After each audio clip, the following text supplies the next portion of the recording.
அஸ்ஸலாமு அலைக்கும். Hello all, welcome to ரிஃபயர்ஸ் dairy. Whole wheat almond biscuit எப்படி செய்கிறதுன்னு பார்க்கலாம்.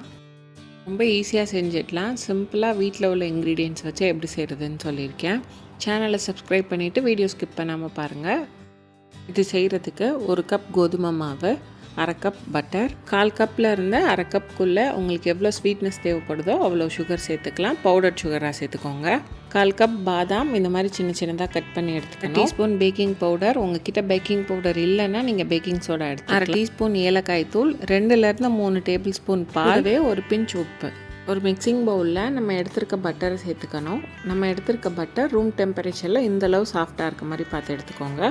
இதை பவுலில் சேர்த்துட்டு ஒரு விஸ்க் வச்சு நல்லா பீட் பண்ணி விடணும். பீட் பண்ணும்போது பட்டர் இந்த மாதிரி விஸ்க்குள்ளே போய் ஸ்ட்ரக் ஆகும். அதை இந்த மாதிரி தட்டி விட்டு நல்லா பீட் பண்ணி எடுத்துக்கோங்க. இது கூடவே நம்ம எடுத்துருக்க பவுடர் சுகரையும் சேர்த்துக்கணும். பவுடர் சுகர் சேர்த்ததுக்கப்புறம் அதே விஸ்க் வச்சு இதையும் நல்லா பீட் பண்ணி எடுத்துக்கணும். சுகர் சேர்த்துட்டு பீட் பண்ணும்போதும் இந்த மாதிரி உள்ளே போய் ஸ்ட்ரக் ஆகும். நான் காமிச்சிருக்க மாதிரி தட்டி நல்லா பீட் பண்ணி எடுத்துக்கணும். நல்லா பீட் பண்ணிட்டீங்கன்னா நீங்கள் விஸ்க் எடுக்கும்போது இந்த மாதிரி ஸ்டிஃப் பீக்ஸ் வந்து நிற்கும். இந்த மாதிரி ஸ்டிஃப் பீக்ஸ் வந்ததுக்கப்புறம் இது கூட நம்ம எடுத்து வச்சுருக்க ஏலக்காய் தூள், உப்பு, இது கூடயே நம்ம எடுத்து வச்சுருக்க பேக்கிங் சோடா, சின்ன சின்னதாக கட் பண்ணி வச்சுருக்க பாதாம், இது எல்லாத்தையும் சேர்த்துட்டு எல்லாம் ஒன்றா கலந்து வர மாதிரி நல்லா மிக்ஸ் பண்ணி விட்டுக்கணும்.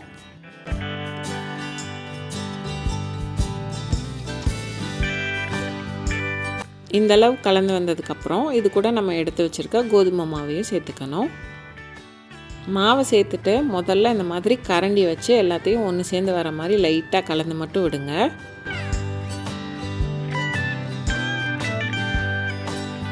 இந்த மாதிரி கலந்து வந்ததுக்கப்புறம் கை வச்சு ரொம்ப அழுத்தி பிணைஞ்சிடாமல் எல்லாம் ஒன்று சேர்ந்து வர மாதிரி பிணைஞ்சு எடுத்துக்கணும். இந்தளவு பிணைஞ்சதுக்கப்புறம் நம்ம சேர்த்துருக்க பட்டரோட ஈரப்பதம் வந்து பத்தாது. இப்போ நம்ம எடுத்து வச்சுருக்க பால்லேருந்து ஃபஸ்ட்டு 1 டேபிள் ஸ்பூன் பால் சேர்த்துக்கிறேன். சேர்த்துட்டு இதை கை வச்சு எல்லாம் ஒன்றா கலந்து வர மாதிரி நல்லா கலந்து விடணும். இப்போது இன்னும் 1 டேபிள் ஸ்பூன் பால் சேர்த்துக்கிறேன். நான் மொத்தம் 3 டேபிள் ஸ்பூன் எடுத்தேன். அதில் 2 டேபிள் ஸ்பூன் தான் சேர்த்துருக்கேன். இந்தளவு பால் கரெக்டாக இருக்கும். இப்போ கை வச்சு எல்லாம் ஒன்று சேர்ந்து வர மாதிரி கலந்து விட்டுக்கோங்க. இந்தளவு மாவெல்லாம் ஒன்று சேர்ந்து ஒரு சாஃப்டான டோவாக கிடைக்கணும். இதை இப்படியே கொஞ்சம் நேரம் ரெஸ்ட் விட்டுட்டு அப்படியே வச்சு பரத்தி நமக்கு தேவையான ஷேப்பில் கட் பண்ணிக்கலாம். ஆனால் நான் ஒரு கிளின் ட்ராப்பில் கவர் பண்ணி 1/2 அன் ஹவர் ஃப்ரீஸ் பண்ணிவிட்டு அதுக்கப்புறமா தான் பண்ணினேன். ஃப்ரீசர்லேருந்து எடுத்துகிட்டு கட்டிங் போர்டு இல்லைனா நார்மலாக கவுண்டர் டாப்லேயே இந்த மாதிரி ஒரு பார்ச்மெண்ட் பேப்பர் வச்சுட்டு இதுக்கு மேலே இன்னொரு பார்ச்மெண்ட் பேப்பர் வச்சு பரத்துற கட்டையை வச்சு நல்லா பரத்தி எடுத்துக்கணும். ரொம்ப ஒல்லியாக பரத்திடக்கூடாது, கொஞ்சம் தடிமனாக பரத்திக்கணும்.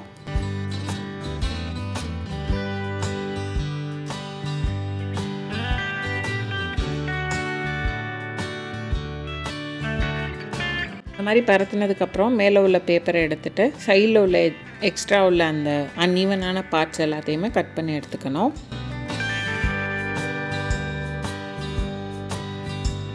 சைடில் அந்த மாதிரி கட் பண்ணி எடுக்கிற எல்லாத்தையுமே வந்துட்டு மறுபடியும் பரத்தி நமக்கு தேவையான ஷேப்பில் கட் பண்ணி எடுத்துக்கலாம்.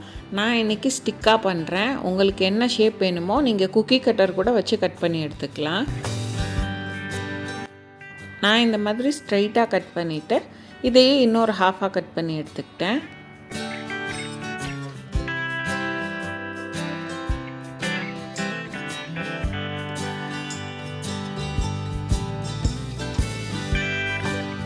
இந்த மாதிரி கட் பண்ணதுக்கப்புறம் நான் காமிச்சிருக்க மாதிரி கத்தி வச்சு எடுத்திங்கன்னா உங்களுக்கு அழகாக வந்துடும். இதை நீங்கள் உங்களோட பேக்கிங் ட்ரேயில் அரேஞ்ச் பண்ணி எடுத்துக்கலாம். ஆக்சுவலாக ஆல்மண்ட் மேலே வச்சுட்டு தான் இந்த மாதிரி கத்தி வச்சு எடுக்கணும். நான் ஃபஸ்ட்டு காமிச்சிடலான்னு சொல்லிட்டு கத்தி வச்சு எடுத்தேன். நீங்கள் வந்துட்டு மேலே ஆல்மண்ட் போடணுன்னாலும் போட்டுக்கலாம், இல்லை உங்களுக்கு வேணாட்டா விட்டுடலாம். இந்த மாதிரி ஷேப்பை கட் பண்ணுறதுக்கு முன்னாடி கூட நீங்கள் ஆல்மண்ட் வச்சு இந்த மாதிரி கை வச்சு அழுத்திட்டு அதுக்கப்புறம் கூட கட் பண்ணிக்கலாம். நான் ஷேப்பாக கட் பண்ணிவிட்டு அதுக்கு மேலே ஆல்மண்ட் வச்சு அழுத்திக்கிட்டேன். அதே மாதிரி தான் கத்தி வச்சு எடுத்தோன்னா கரெக்டாக அந்த ஷேப்பில் வந்துடும். இதை அப்படியே நம்ம எடுத்துருக்க பேக்கிங் ட்ரேயில் வச்சுட்டு அரேஞ்ச் பண்ணிக்கலாம். 170 டிகிரி செல்சியஸில் 10 நிமிஷம் ப்ரீ ஹீட் பண்ணிவிட்டு 12லேருந்து 15 நிமிஷம் பேக் பண்ணி எடுத்துட்டோம்னாலே ரெடி ஆயிரும். பேலன்ஸ் உள்ள மாவை இந்த மாதிரி கட் பண்ணி வச்சுருக்கேன். பேக் ஆகிட்டு இருக்கும்போதே சூடாக ஒரு டீ போட்டு ரெடி பண்ணி வச்சிட்டிங்கன்னா டீயில் முக்கி சாப்பிட்றதுக்கு செம்ம டேஸ்ட்டாக இருக்கும். பேக் ஆகி வந்ததுக்கப்புறம் இதை கம்ப்ளீட்டாக ஆற விட்டுட்டு எடுத்து உடச்சோன்னா செம்ம கிறிஸ்பியாக இருக்கும். கிறிஸ்பியாக மட்டும் இல்லை, கடையில் வாங்குகிற பிஸ்கட் மாதிரி அவ்வளோ சாஃப்டாக இருக்கும். கண்டிப்பாக ட்ரை பண்ணி பாருங்கள். இதை ஒரு ஏர்டைட் கண்டெய்னரில் போட்டு வச்சுட்டு 2 வீக்ஸ் வரை யூஸ் பண்ணிக்கலாம். நான் பிஸ்கட்டை உடச்சி காட்டுறேன். உங்களுக்கே சவுண்டு கேட்டிருக்கோம், செம்ம கிறிஸ்பியாக இருக்கும். கண்டிப்பாக ட்ரை பண்ணி பாருங்கள். ட்ரை பண்ணிவிட்டு எப்படி இருந்ததுன்னு கமெண்ட்ஸில் சொல்லுங்கள். இந்த வீடியோ பிடிச்சிருந்தா ரிஃபைஸ் டெய்ரியை லைக் பண்ணுங்கள், சப்ஸ்கிரைப் பண்ணுங்கள், ஷேர் பண்ணுங்கள். பக்கத்தில் இருக்க பெல் ஐக்கானை கிளிக் பண்ணி அதில் ஆல்ன்ற ஆப்ஷன் செலக்ட் பண்ணிக்கோங்க. அப்போ தான் வீடியோ போஸ்ட் பண்ணால் நோட்டிஃபிகேஷன் வரும். நீங்கள் டீ குடிக்கும்போது ஏதாவது ஸ்நாக்ஸ் வச்சு சாப்பிடுவீங்கன்னா நீங்கள் இந்த பிஸ்கட் ட்ரை பண்ணி பார்க்கலாம். டீயில் டிப் பண்ணி சாப்பிடும்போது செம்ம டேஸ்ட்டாக இருக்கும்.